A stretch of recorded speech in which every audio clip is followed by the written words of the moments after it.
Hey everyone, it's Jess from Meyer Hatchery. It's hatching season, so let's give our incubator a good cleaning today. We're going to start by gathering our supplies. I like to use some disinfecting wipes as well as some alcohol. You're also going to need some Q-tips for getting into those tight spaces, as well as some paper towels.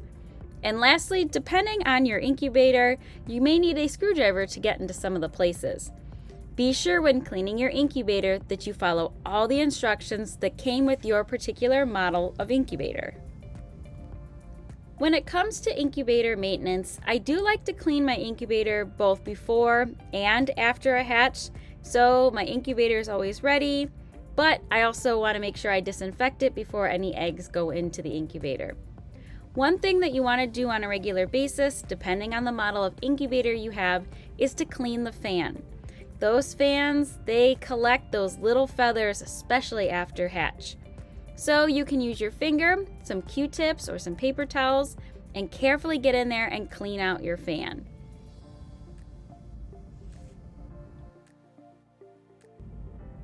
Be very careful when you're cleaning, especially around the electrical components of your incubator. I'm using a very little bit of alcohol, and I'm going to make sure that it is completely dry before I close up that fan housing. After I'm sure the fan is nice and clean and dry, I'm going to go ahead and put that guard back on over the fan and screw it very carefully into place. After I'm done with that, I'm going to go ahead and set the lid aside, and we're going to focus a bit on the bottom of our incubator.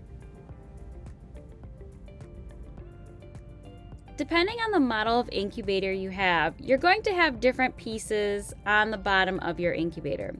The type of incubator that I have has multiple pieces that go on the bottom. So you have the actual bottom tray that holds the water, the tray that holds the eggs, and a turner is going to go on top of that.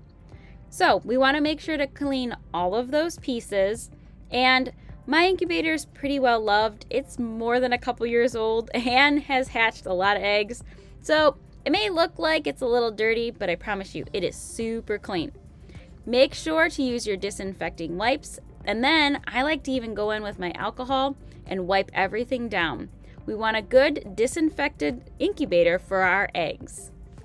After the bottom is all clean on our incubator, I like to go ahead and assemble all the pieces, and then I'm going to leave the lid off just for a little bit to make sure that everything dries on the inside. Then we're going to go ahead and we're going to put our incubator together, and we're going to run a few tests. I like to run these tests at least 2 days before I know my eggs are set to arrive.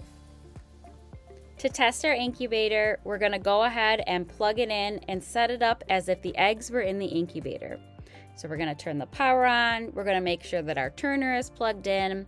We're going to add the water depending on the model of incubator that you have. We're going to test the turner, make sure it's turning correctly. And we can also add a thermometer and a hygrometer inside the incubator.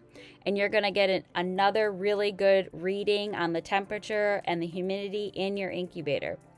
You want to make sure that everything is working properly far in advance before your eggs show up. Hopefully, I've given you some tips when it comes to cleaning your incubator and getting it ready for hatching. If you have any questions, be sure to let us know in the comments below. As always, make sure to subscribe to our YouTube channel and click that bell so you're the first to know every time a new video has been released. Happy hatching!